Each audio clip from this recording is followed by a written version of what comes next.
Okay, so I'm just going to hand over to Chen.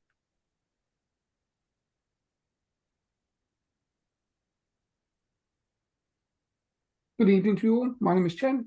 I'm Andrew's principal guide and surgeon. So I would like to welcome you all to this figure of conversation. I've met, I think, most of you before, so I've been delighted and quite excited to have this reunion again, which is starting to happen more often, which of course I'm very, very pleased about.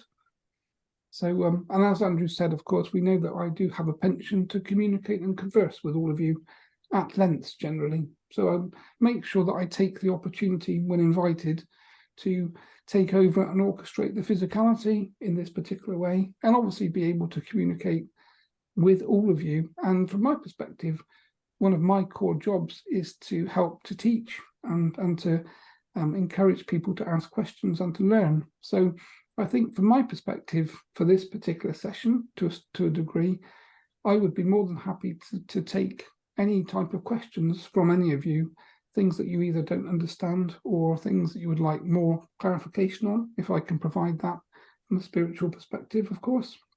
Happy to cover any topics that you want to talk about and basically provide any information from my perspective, obviously from a truthful position and with integrity. So I will hand back to is it young Lucia that's leading the group this evening? Yes, Iya, do you want to start? Thank you, Chen, for being with us today. My pleasure.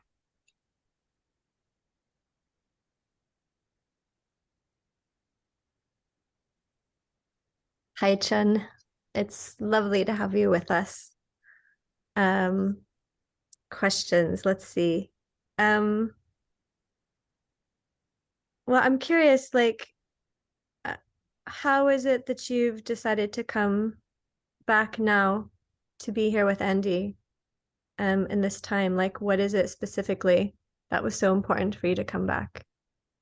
Yes, hello, my dear. And of course, it's my pleasure to be able to converse and obviously answer questions in this particular manner. So from my perspective, it was obviously I've had many, many lives in excess of hundreds, really, not just on planet Earth, but in different places as well.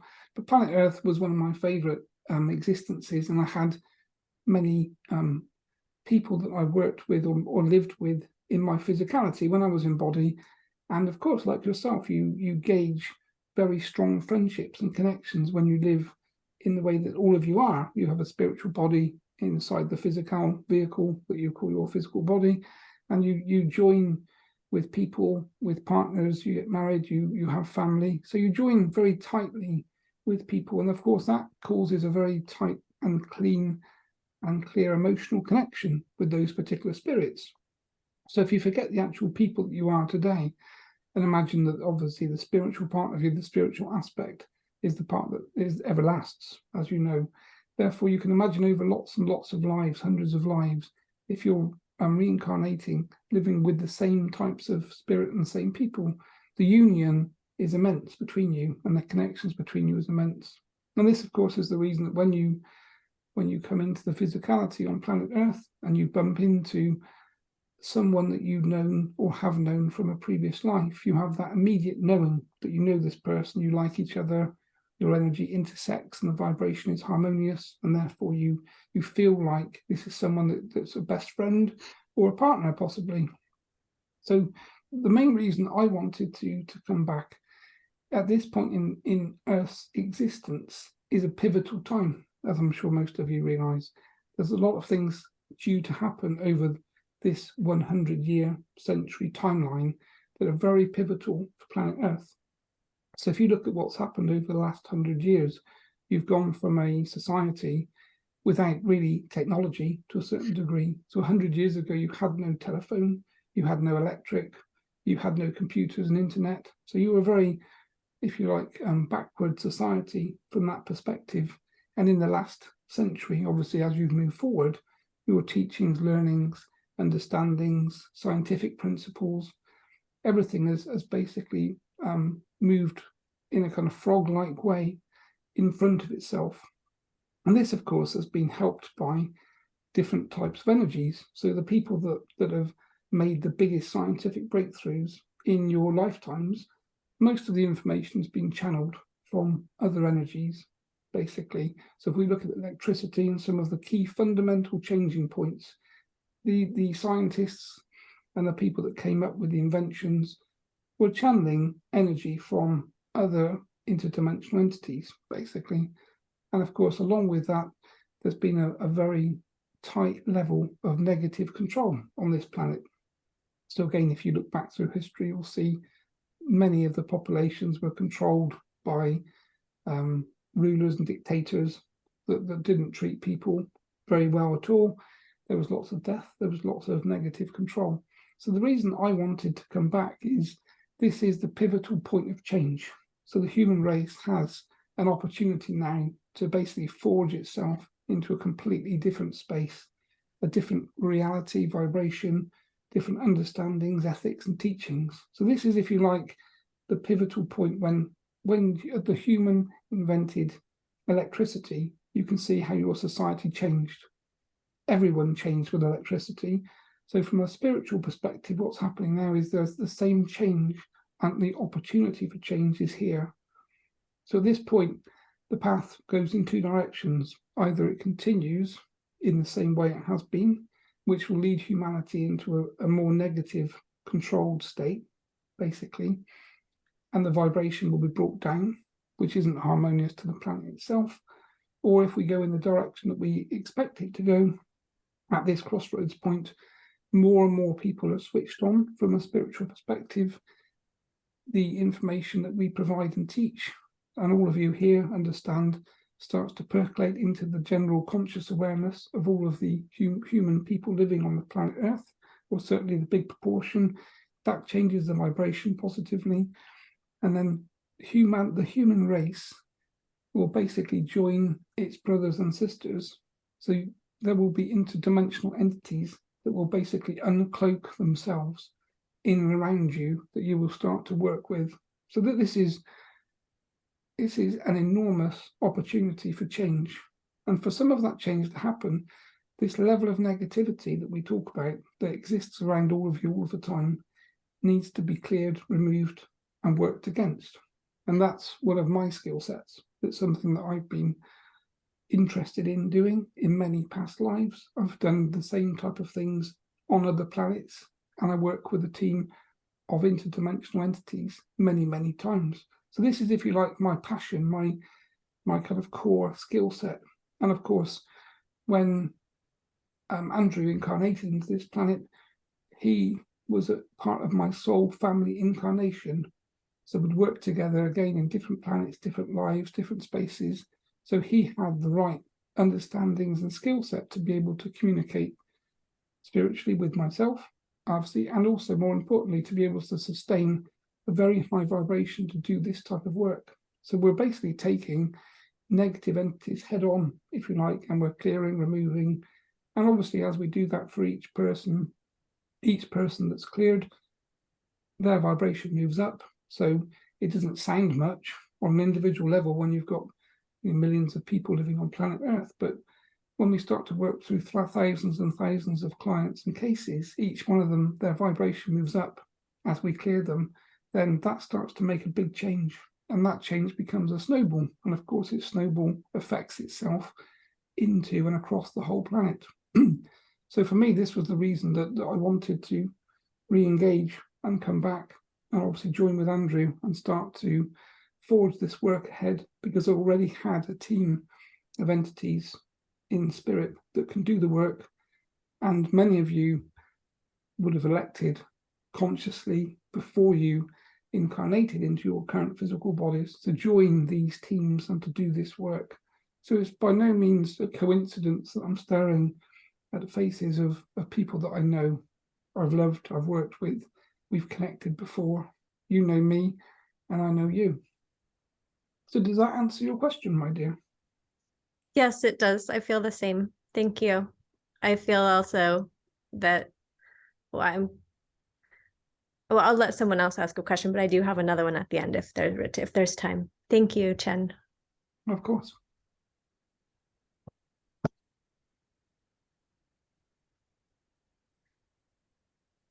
Michelle, do you want to proceed? Please.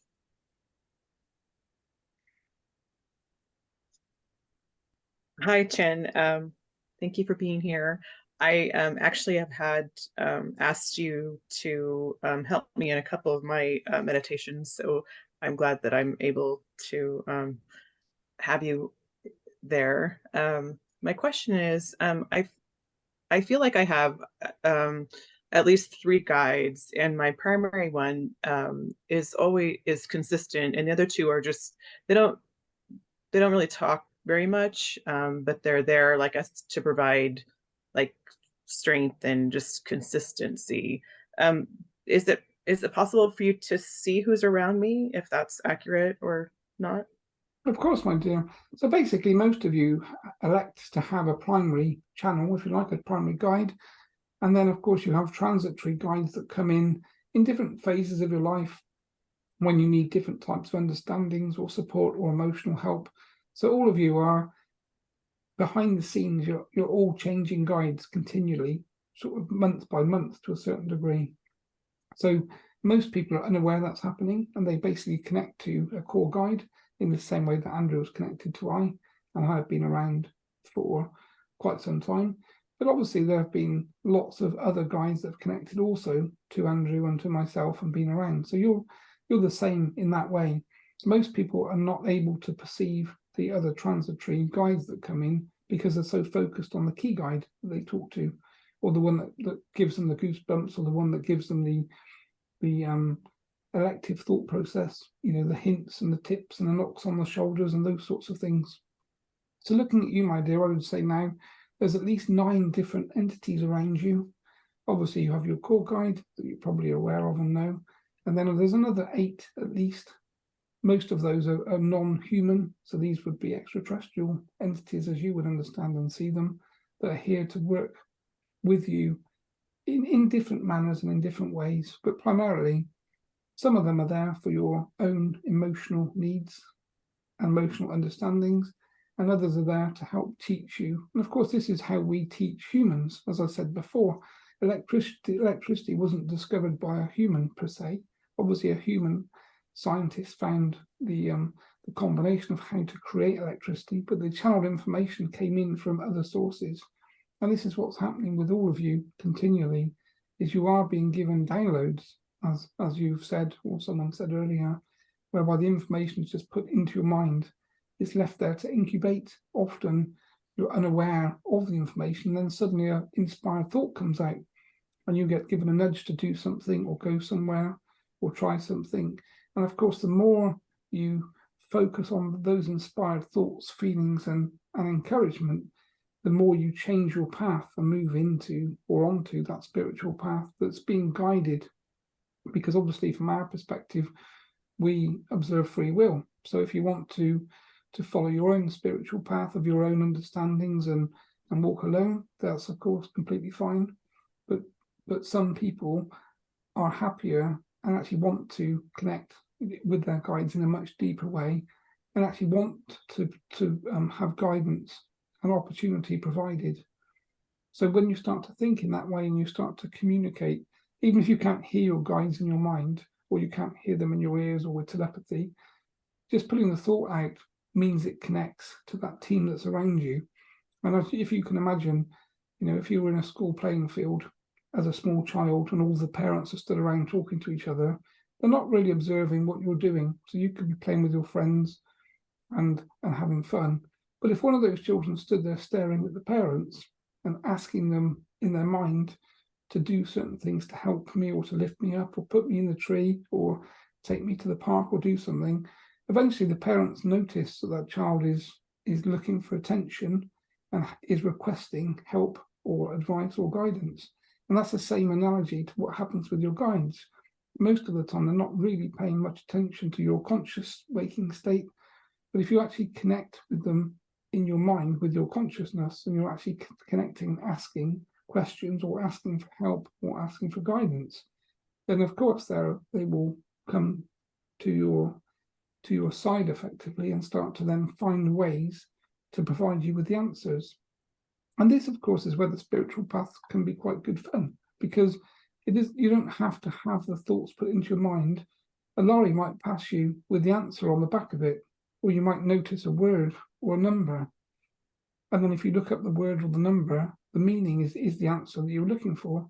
So quite often, we in spirit find it quite good fun to actually work with, yourselves in that type of manner, rather than just purely giving you answers to questions, because part of it is a learning opportunity for yourselves. And we're very aware that part of it needs to be fun, because you're in a human body. You can have fun. You can laugh, you can sing, you can dance, you can feel happiness. Those sorts of emotions we don't feel in spirit. So once we elect to leave the human body, we don't feel happiness. We don't understand what that means in spirit. It's a vibration and an emotion that's connected to the human physicality. So happiness is a purely emotional feeling that you only get when you're in human body. So we give you the opportunities to feel happiness, to feel like you can have fun, and to let yourself go and dance and sing. The big problem, of course, is as you grow up and become older, life tends to become more serious around you, because you have responsibilities around finance and paying for things and food and family and such like. And of course, the older you tend to get, generally, the more miserable most people generally become, because they start to adopt more responsibility. And responsibility generally isn't fun. And this, of course, is where we encourage you to just let yourself go and just remember that you're a spiritual entity having a physical experience that's tiny in length of its time, and you can actually be responsible, but you can have fun and you can laugh and you can communicate with people that you align yourself with, that you connect with, the same as you. And this is what we're all about. We're all about trying to get you to remember life can be fun. So from a guide perspective for you, there is this group basically that are there to try to encourage you to drop a lot of the responsibilities that you feel and move into having fun again. Thank you very much. Chen. Can you proceed, Shakib, please? Sure. I was going to piggyback on Michelle's question. Hi, Chen. Sorry, I forgot the whole hello part. I mostly connect with higher self, and in the sense of spiritual response therapy, it's high self, which is your spiritual committee. But I don't have a good connection with the guides of who's coming in, who's not. I understand and I trust that they're around me and they're protecting, and I'm guided by them. But as far as the connection, that seems to be a disconnect for me. So my question to Chen is, what are some of the practices that I can take on? I know you said that you were driving the cars with Andrew, and then that brought in the trust. But I feel for me, I am more heads-based, and I did work on the last week since the card came out, as far as just going into the more heart center. So this is where I'm kind of going into part of it. And I do feel like you said before, I think playing or naturally being at play is it's a missing component too. So just kind of looking for guidance. Yes, of course. And it's a fantastic question from my perspective. So as you said, there are many different ways. Everyone has a different method to basically either put them on the spiritual path or to find their version of what the word spiritual means. So for different people, being spiritual or connecting to things is different. And of course, all of you have that unique ability whereby, to start with, you're all born with the genetic sequencing and the DNA to be telepathic. So every single human that walks the planet has the ability to talk to and connect with other interdimensional entities, such as myself, your spirit guides. You all have that built in. Part of the schooling system deprograms that and removes it from your conscious awareness and your subconscious. So that's why younger children are telepathic by design until they've been to school, which of course then turns them off. So if you go along the same lines, when you've been schooled and you've been programmed and the telepathic aspect has been effectively nullified, for you to turn that back on again and then start to connect with what we would term as positive energies or entities, so your spirit guides primarily. Again, different people do that in different ways. Part of the problem from our perspective is, your social and cultural understandings and teachings put you in a place whereby you may feel fear if you start to hear a voice, or you're worried about what you're going to connect to, or if you do connect to something and start to hear a voice, can you disconnect? Can you control the conversation? Can you control the connection? So fear is the biggest problem for most people.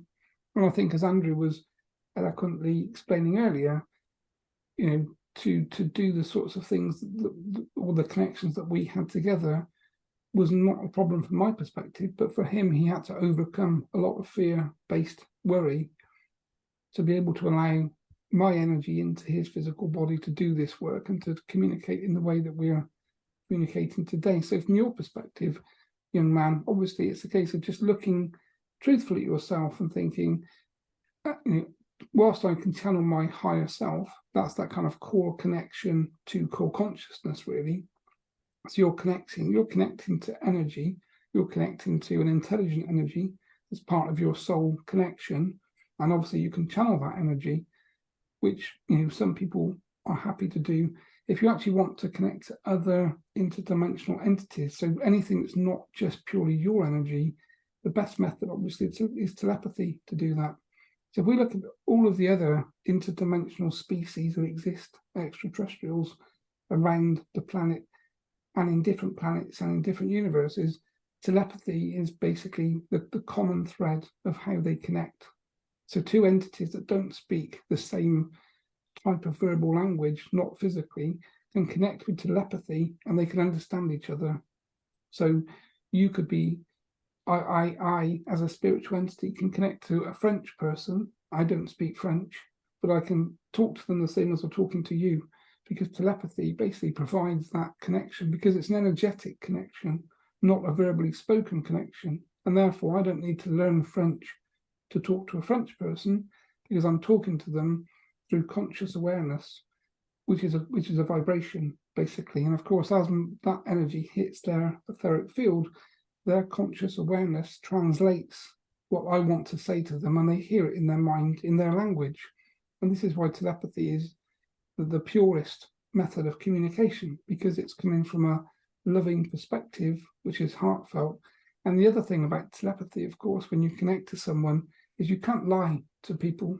So two different entities that meet each other and connect and communicate, the energy is pure. Therefore, if you have a bad thought, the other entity will know exactly what thought you've just had. So if I'm talking to you and I decide to deceive you and tell you a lie, as it stands today, you're listening to me verbally, so you'll hear the lie. Some of you might think, that doesn't sound quite right, because you might be able to ascertain the information's incorrect. But for most people, they won't be able to discern between the lie and truth.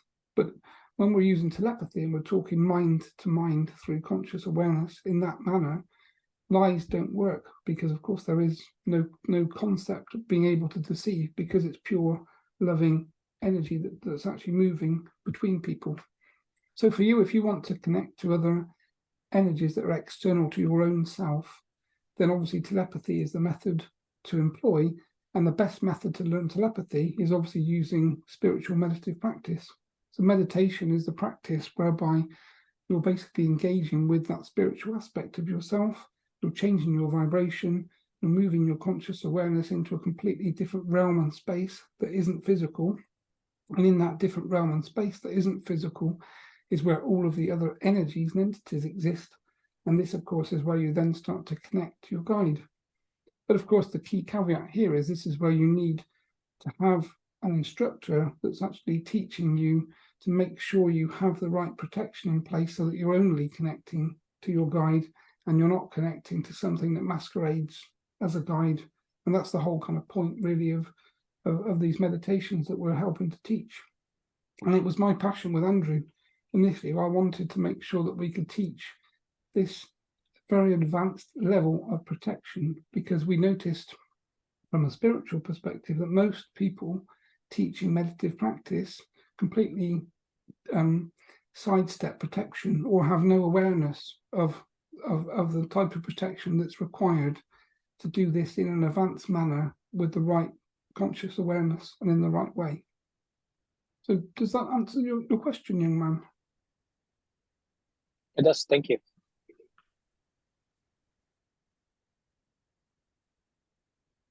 Chen, now I will ask you, and when I meditate, I always think on two angels, I will say, guides, but most of the time I go back to you because I feel more safe with you. I have the image of you, and most of the time in front of me. I have traveled with you. When I travel around the United States, I got your picture there with me, like feeling that I needed to think that I was protected by a big force. And you represent a lot in my life in many ways. And I always think that I do feng shui before because in some point you appear in my life. I don't know if it's related or not, but I study a lot of China just many, like years before I met you, and I don't know why. And I just wanted to say just stay with me, stay with me, because I really feel very secure, safe with you around. Yeah, so thank you, my dear. It's so nice to hear from my perspective, because obviously as I said, I don't really feel emotions per se because I don't have a physical body. But when I'm in Andrew's physical body, I do feel emotions. So I can feel the emotional content in your voice and the way that we're connecting. So for me, it's very special, the words that you say, and I hold that in very high regard. And of course, this goes for all of you, that I am just an entity that exists in a space that you all can connect with me. I don't do everything myself. I have a huge team behind me, and that team is growing continually every day. We're adding more and more skill sets, more and more interdimensional species and entities are joining the work and the team. And this is why we're becoming so strong. And of course, this is what we need to have with us to for the negative aspect here. So we need this team of entities and energies. So from my perspective, we don't have the concept of a one-to-one relationship. Andrew doesn't own me in any way at all. He just connects with me, and I can connect to all of you at the same time in different physical locations, because we don't have the problems of geo space from a physical aspect, if you like. So my conscious awareness can be connecting to people all over the planet at the same time, which means, of course, I can be many guides to many people. So from my perspective, anyone that's working in this way, working against the negative aspect, is someone that I'm more than happy to help be connected with, and also to mentor and guide. So from my perspective, my dear, I'm more than happy to be your primary guide if that's what you would like. And the same for all of you, because again, we're not limited by numbers of guides. It's not like humans could only have one teacher. We in spirit can teach. I could teach thousands of people at the same time and be the mentor to thousands. So thousands of humans could have Chen, if you like, as their guide. And that wouldn't be a problem from my perspective, because we don't have constraints of time and space. From my perspective, the people that I want to connect and work with, from my choice, are people that are doing positive things and making a change, and primarily working against the negative aspect. And that's, as I said at the start of the conversation here, that's my core passionate task, is to basically remove and clear this level of negativity. So anyone that has that as part of their core objective, if you like, in life, I'm more than happy to be working with and connecting to. And of course, the same in your dream states, when you're having dreams and when you're asleep, if you're being attacked, if you know you're being psychically attacked, or you feel uncomfortable, or you feel there are entities or energies around you that you don't feel happy with, you only have to think my name, and myself and my team will literally clear you a second later in your time. That's how fast we work from our perspective. So when you have healing sessions and you lie someone on a couch and you work for 30 minutes, we could do the same work in 10 seconds probably. But from a human perspective, humans like to think that they've had their money's worth, of course. So you lie somewhere on a couch and you spend 30 minutes working on them and talking. But from our perspective, we can do that in seconds because, of course, we're working at a completely different vibration with many entities and energies that all have skill sets to be able to do all sorts of things that humans have no idea can manifest and happen as yet. And this is where your conscious awareness obviously is changing dramatically. So from my perspective, my dear, to answer your question, I'm always here. I'm always happy to be with you and to work with you. And the same for you all. You only have to think the thought, and I will be there myself. And then obviously my team come with me and behind me. Thank you, Chen. That's I will go back to Leah because she had another question. Thank you. Thank you. Okay. Well, actually, I'm curious, Chen, because I feel a question mark about how it is that I work, which is I know I have guides that I work with, but if I'm also meant to embody a guide basically the way you do with Andrew, it feels like, am I already doing that? Or is that something that is going to be an important part of the work that I do and the healing that I can bring and the clearing as well? So what is your perspective or guidance on that? Well, thank you, my dear. It's a perfect question. So basically, the way that you're here, your energy, the way that you work is very similar to Andrew. So of course, it's no big surprise that here you are connected to him and therefore me, learning these same techniques and doing these same things. And all of you on this call have the same abilities. All of you can use and work with your own spiritual teams or even my spiritual team to do the same type of work. So a lot of it depends upon your personal choices. Andrew was never keen to be very public going back some time, which might surprise many of you. He was quite a private, humble person that wanted to work in his little shed, out of the way, keep himself in the background and not be very, very forward. And of course, that wasn't what I was expecting at all. And knowing what his spiritual path was, I knew that it would take some time for us to start to push him into a more prominent forward space, because I wanted to come through and use his energy, and I wanted to teach and have communications in this way that we do. So for some of that was actually, if you like, the guide, me, as in Chen, was orchestrating the way that we wanted to work with him, even though it wasn't his particular choice. But over time, of course, he became more confident and became happier to allow me to take over and to teach in this particular way. So all of you can do this if you want to do this. Many of you may not like the concept of another spiritual entity literally taking over your physicality. And as Andrew said at the start of the conversations here, you have to have the confidence and know that that guide will obviously step back and give you your body back, which of course is the key thing, because if I was not to allow Andrew back, then I have a very high vibration and a very strong energy, and it's a lot stronger than his. So if I decided not to allow him back for the rest of his natural human life, then he wouldn't probably be able to get back into this body, because of course my vibration is huge compared to his. So this is where this level of trust comes in. So to answer your question, it really depends on what you want to do. A lot of people are happy to channel guides in what we call over trance configuration. So basically, I would come into your energy field, but not completely come in like you can see here today.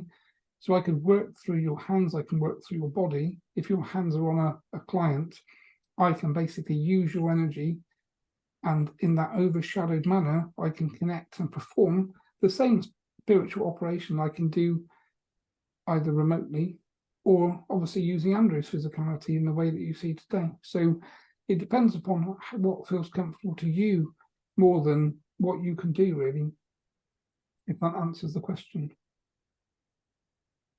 Yeah. Thank you. Do you have another question, Michelle? And from here, we go to Andrew. After you, Michelle. No, I don't have another question this time.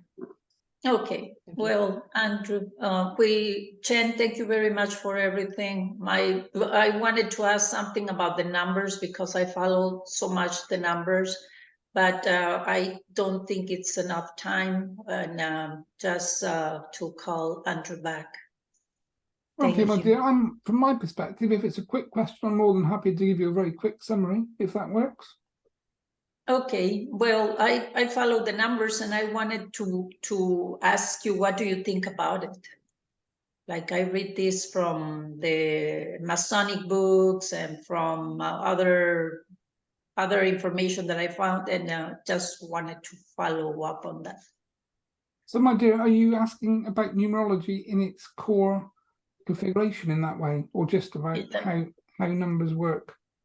In the numerology, in the numbers vibration. Yes, I mean, obviously every number has a vibration, basically.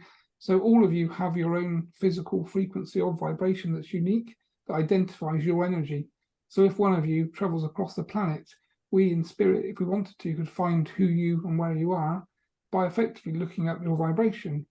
So numbers on planet Earth and other planets have a vibratory sequence, and that sequence has been programmed to different parts of the energetic structure of the planet.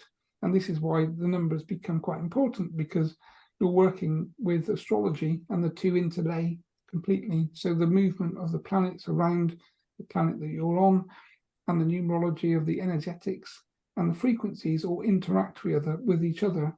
So this is why certain numbers become powerful, other numbers not so powerful. And this, of course, is why some of the secret societies have those advanced teachings that were passed down. And those teachings were passed down by other entities that weren't human. And they were given the power numbers to work with, which, of course, could then be corrupted and inverted and used in a negative manner. So hopefully, my dear, in a very short summary, that might hope to answer your question.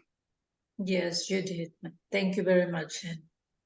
Okay, well, it's been my pleasure again to be able to converse with you all and have this chance to ask questions. And of course, it's something I'm passionate about, and I love the opportunity. And of course, I must advise you all that I do cheat when we do this, because of course you're assimilating the thought around the questions that you have, and I've already read your mind, and I know what questions are coming to a certain degree.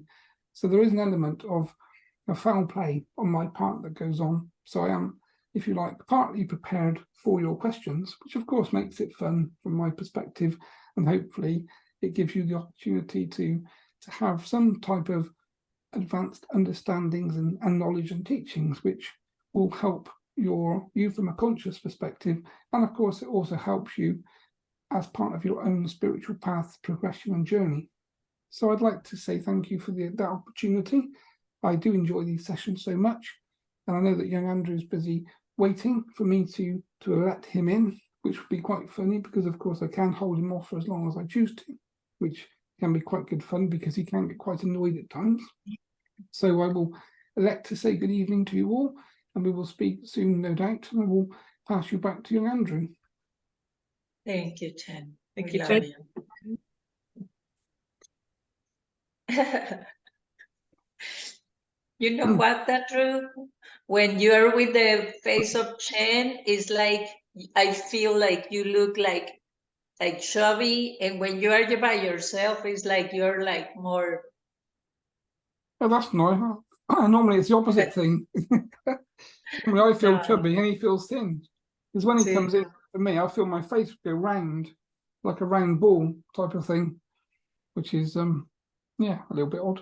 But hopefully you guys enjoyed that as a kind of, impromptu chat with Chen, really. Yeah, that was great. Yeah. So did he sort of cover all of the things that you were keen to cover? As in, the main things. Yes, and we learn from listening to the other questions. So it was quite interesting. Yeah. Yeah, because I think that's the interesting thing for me actually as well. Because I not really party to what goes on. So once we record these things, I can play them back the next day, and I can then listen to some of the answers and things that are talked about, because I'm sometimes not aware of it myself. Because obviously all of these questions are coming out of the blue, and they're, you know, normally quite unique.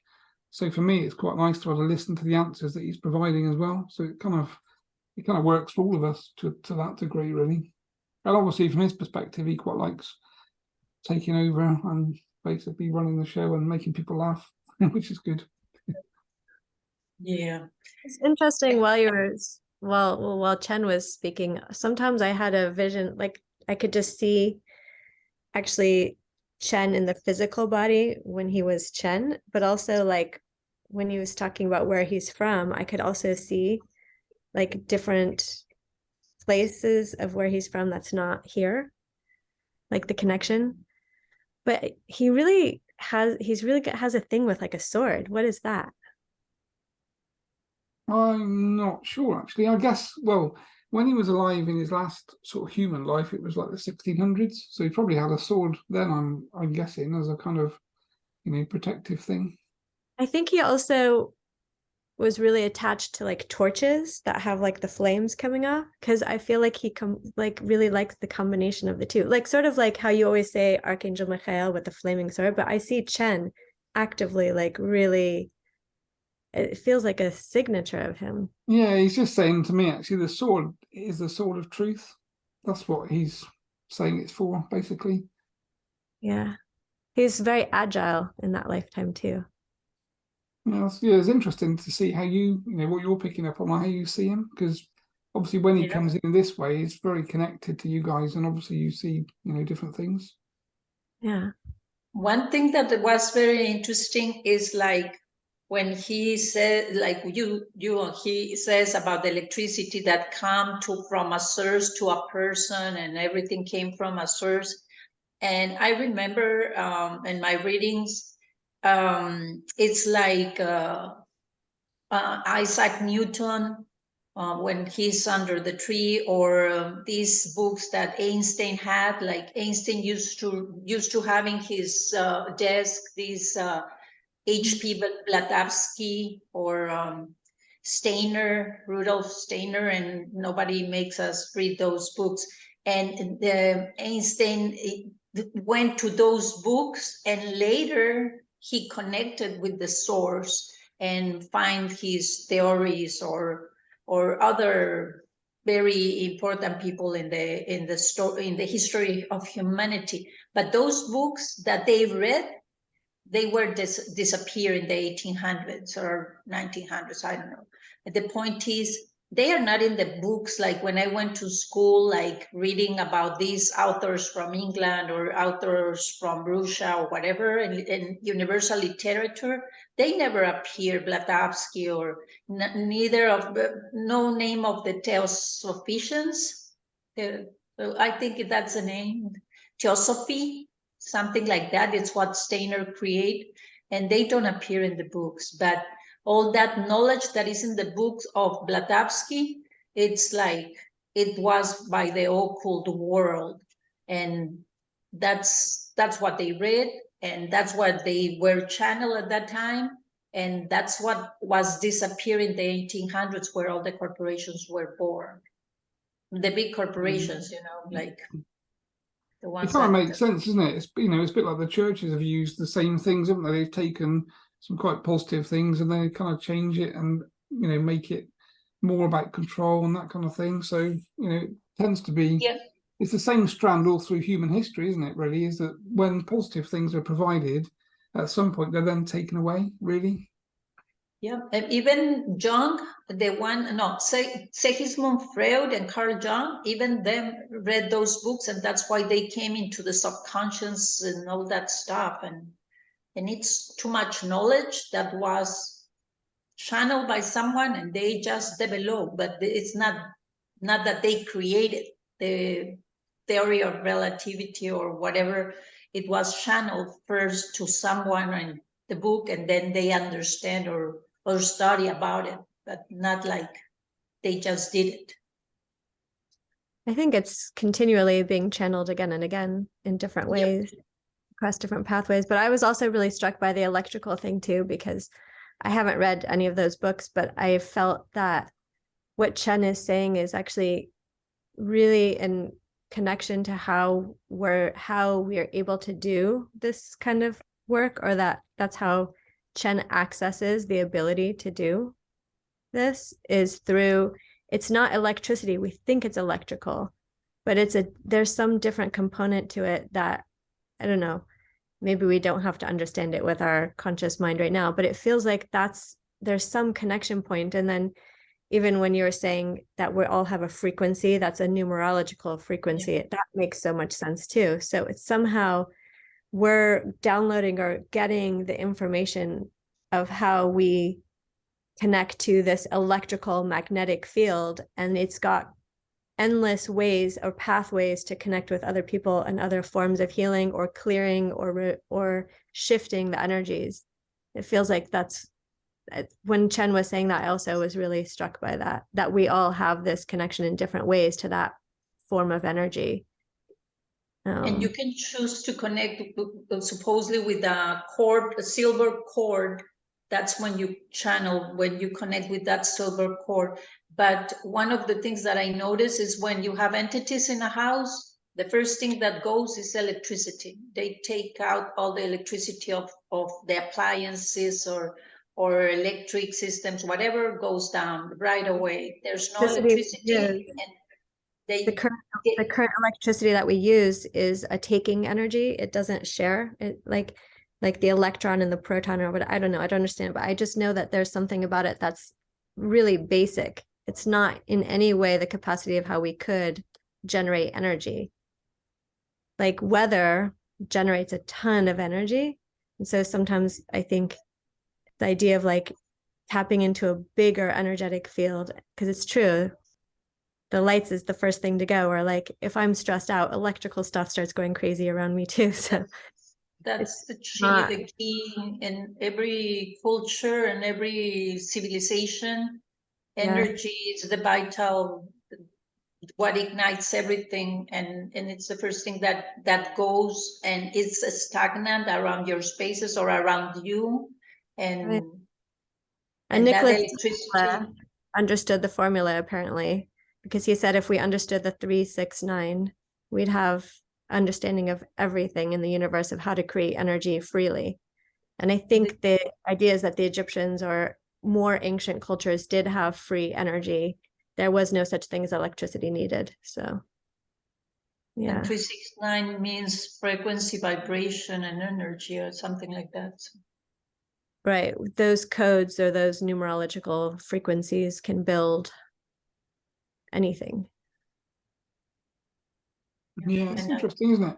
I went to Avebury a while ago, and of course you've got the stone circles, and there's like a big path that kind of leads up to them. So these massive stones that are kind of 15 foot tall. And I was chatting to Chen at the time, and I said, what was the point of this? Because a lot of people think it was like a landing runway, basically. But, you know, Chen just laughed and said, well, no, these are basically pinpointed down like acupuncture points into the planet's energetic grid. And he sort of showed me a picture that energy would kind of come along the planet and then go up through the stone and then jump from the top to the next one and go side to side, and basically find its way into the stone circle. And it would charge the whole circle basically with energy that way. So that's his opinion of how they work, basically. Yeah. And that's also how you used to be able to travel from point to point instantaneously. Yeah, right. So, I mean, that would kind of create like an energetic master frequency portal type thing, I'm assuming, in these stone circles that we see. Of course, now obviously half the stones are missing, and obviously they don't work anymore. But if all the stones were put back in the right places, then potentially that energy would start to flow back into these stone circles again, which would probably create portals and things, I guess. Well, supposedly the grid lines, when they were intact, our bodies were also intact. So now our bodies have meridian points or grid lines that hold back the energetic fields working properly, and same with Earth. So if the grid lines on Earth get repaired, our bodies will automatically also be repaired, and vice versa, which is why when we do healing work, we're healing everyone, and it all works together, I think. Yeah, it makes sense, doesn't it? And that new information is probably percolating its way back into society and in the spiritual realm, which would be cool. Yeah, there's something I do that's I don't know how I know how to do it. I just know how it's like J seals. It's like these seals on our body on the left side that were put there. It's like every person is born with them, but they're basically blocks in a sense to full energetic alignment with the outer fields. Like the energy field of us is limited with the seals on because it creates death earlier than it should, or it creates limitation to actually perceive things. I don't know. Someone described it as a way of like, it takes you off the matrix, so to speak. So you're not stuck thinking everything is what you're being shown that it is. But everyone's born with these blocks, and when those are taken off, it's like a release of being stuck in that as well, because